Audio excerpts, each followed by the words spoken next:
Can you hold that way? Oh, no, it's here for a reason. Good morning, everybody. I just need to clear my glasses. I can't see anything. So carry on. Oh, apparently I'm leading today.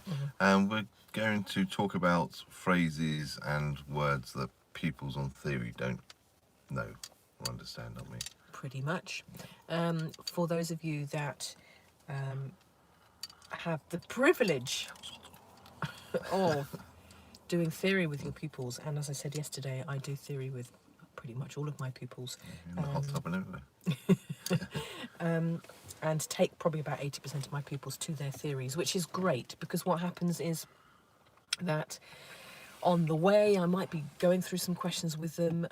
We live quite a distance away from our local test centre, so in terms of our pupils being able to get there, it's a pretty hefty train journey, and then they're not near a train station anyway, so linking it in with driving lessons is quite often what I do. So they drive to the test centre, do their theory. I hang around for that hour or so. I have to say that I have so much things that I can fill that hour with. It's not wasted time for me. It's emails and admin, etc., etc. Well, the cafe just around the corner, that type of thing. But the beauty of it is that when they come out of their theory, their brains are so fresh with it all that that's when you get an insight into the theory test, because it's that 45-50 minute journey on my way home where I'm saying, so anything else? Which ones did you flag? Well, was there anything about trams? So I'm constantly giving them that kind of stuff, and they're doing, oh yeah, there was this, and oh, there was this. And we kind of work it out together. And actually, by the time we get home, the 3 or 4 that they might have got wrong, we've discovered what they are because I've questioned, and that's really helpful. The insight it gives me is the ones that catch them out, what's coming up fairly frequently in terms of the misunderstood type of things. That's really helpful, and it works. I really enjoy it. But because I do quite a lot of work with my pupils on their theory, and because at the moment we have our son's girlfriend who is living with us, and she's working towards her theory, we're taking every opportunity to do that with her as well, so she's theory ready at the point where we can book a theory test again. But the beauty of it is that you start listening to all the things that they just don't know. Now, when I mean I don't know, I'm not talking about the last few days where we've talked about questions that they don't understand because they don't have the experience of what that really means. We're talking about life, actually, the kind of things that you and I take for granted, that that it's not until you start talking to a 17, 18-year-old and they're honest with you that they don't know. So I gave the example yesterday about a motorbike and sidecar. She didn't know what a motorbike with a sidecar was. She didn't have that in her. No. She'd seen one knowledge. before on Harry Potter.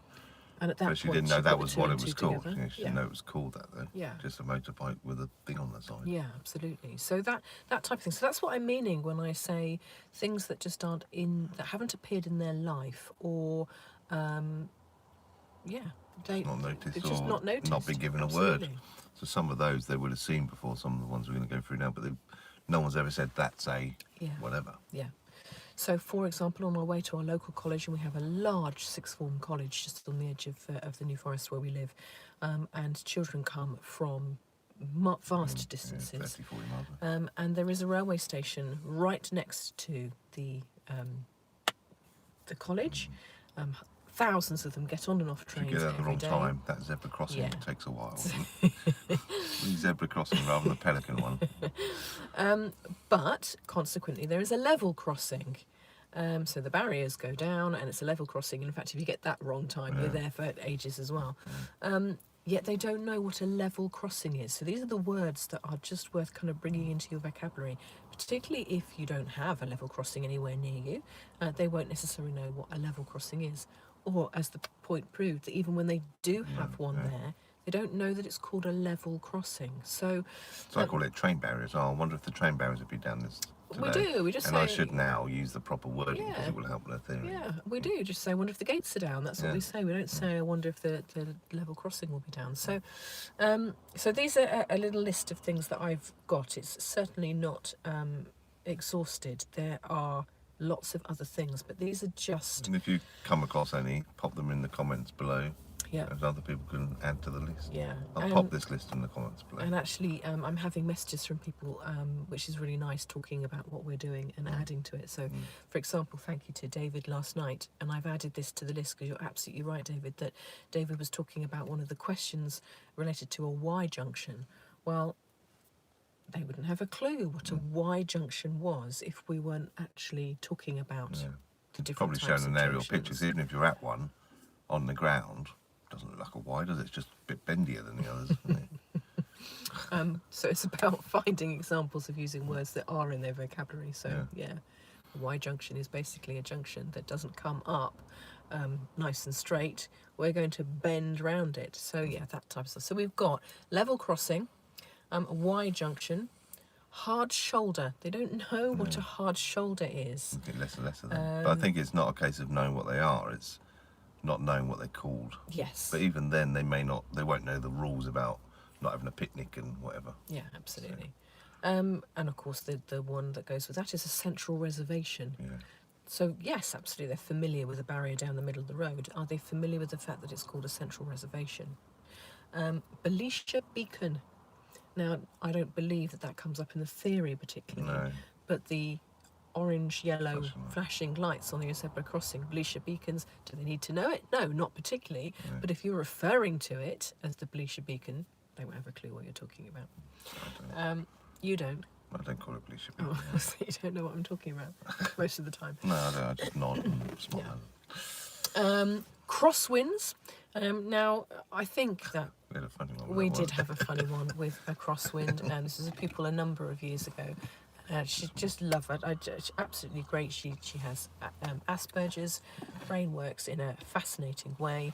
And we got to the question about crosswinds, and she thought it was an angry fart because it was a crosswind. She really did as well. She really did. Yeah, absolutely. Because logically, that is what it means. I think that the questions that I've seen more recently, they refer to it as a side wind, but that might be a conversation that you're having in terms of talking about crosswinds and people not knowing what you're meaning.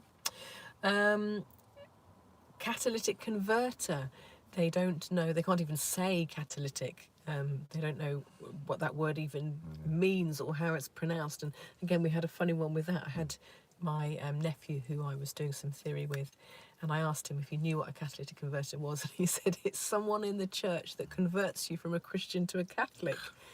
I said it's a catalytic converter, Joe, not a Catholic converter. So just things like that they haven't come across. What else have we got? Milk float. That was an interesting one. Yeah. Sarah had Never even seen one. never even seen a milk What's float. one in Harry Potter though? There's a theme going on here. So that was an interesting conversation, and up came Google Images. Oh yeah, it was in Harry Potter. Third party insurance, they don't understand what that means. So that is quite an interesting one to explain. SORN, so the statutory bit, not even knowing what statutory meant, let alone putting it into the off-road notification bit. But SORN, they don't understand. Window etching, so this came up on a theory a couple of days ago, didn't it, about car security and what would deter somebody stealing your car, and it said about window etching, and we did have that conversation about it being fairly outdated, but an understanding of what that really meant, she didn't Yeah, and then why would it make any difference if you've got your number plate on the side of on the window as well? Yeah. Cost of repairing replacing all the windows and that type of stuff. Absolutely. So one thing leads to another. You probably get that impression with us that one thing will then lead down the road to lots of other conversations, doesn't it? Last few on my list are crawler lane. So they haven't come across a crawler lane, they haven't been paying attention. If they've been in a car as a passenger on a long journey, and you might have gone past a crawler lane, and the concept of what that means. Traffic calming measures. So we might call them speed bumps, for example. Traffic calming measures, of course, could be anything that they use to control the speed of the traffic. But in terms of putting some official name on it to help them with the theory, traffic calming measures is one that they're not familiar with. And refuge area. Yeah. An emergency refuge area. Which are coming in more and more because of the smart motorways. They have those. Yeah, absolutely. Yeah, a couple of good points just coming up. I did see this one recently, actually, and I don't know whether we've done it with It's the Zara. first time somebody's popped up on there. But it is the first time somebody's popped up. How lovely. Maybe they're suddenly talking. Yeah. Is the distilled water in batteries. Yeah. And of course, quite a lot of those mechanical things are fairly outdated because we don't tinker around under the bonnet of our cars anymore. I can remember you used to have to top that up and put it on trickle charge once a year and all that sort of thing, but Yeah, it absolutely. doesn't happen Yet anymore, it's still a does it? theory question, Yeah. and it's not known because they're not seeing their fathers doing things like that in garages and the way don't think that you can our even top it up now, grandparents used to do. Exactly. So, I think some of them are a little bit outdated, personally. yeah. Anyway, so there's our little list, and I'm sure it will grow. That's just the ones that I've just kind of brainstormed myself about, and Zara's prompted me about over the last couple of days. I'm sure that you guys will add to it. I'll activate the comment in the next 10 minutes or so, 'cause it's not as simple as it should be. And then you can comment below, or if you're seeing this on a Facebook thread, comment in there, it's fine. Be good to get a list that people can start asking their pupils about, particularly in these times when we're not seeing our pupils. You know, around Robin once a week WhatsApp with some theory questions in it and stuff isn't a bad idea, is it? A little bit of contact. Our son is doing sort of a weekly contact with his diving group, just so they get to know, just remember who each other are, really, and just what they should be doing, what they should be thinking about. Yeah. Okie doke. Lovely to see you guys. We'll have a think about tomorrow. Yeah. We might do a bit of a roundup on theory. That would be good, just to put the theory to bed before perhaps moving on to something else that you might find interesting at 8 o'clock, 8:30 in the morning. 8:30, yeah, we've moved you so late, haven't we? Yeah. Good doggy. See you tomorrow. Take care. Have a good day. Bye.